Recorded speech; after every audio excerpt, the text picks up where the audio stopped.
Drejtori i Spitalit të Kumanovës, Sasha Stoshevski, pretendon se ka ruajtur përfaqësimin e drejtë dhe adekuat në bazë të ligjit në pozitat për avancim të mjekëve shqiptar.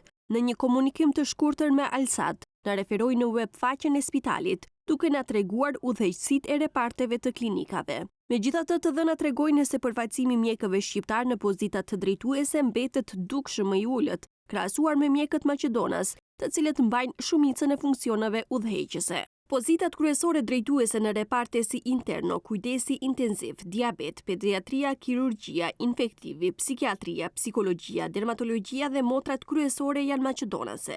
Në repartin e anestezisë mungon si mjeku, ashtu edhe kryeshefi. Në këto struktura nuk ka përfaqësim të mjaftueshëm të shqiptarëve, megjithse 2 pozita janë paraparë për mjek shqiptar. Gjithashtu, bordi dhe administrata publike nuk pasqyrojnë përfaqësimin prej 40% të shqiptarëve.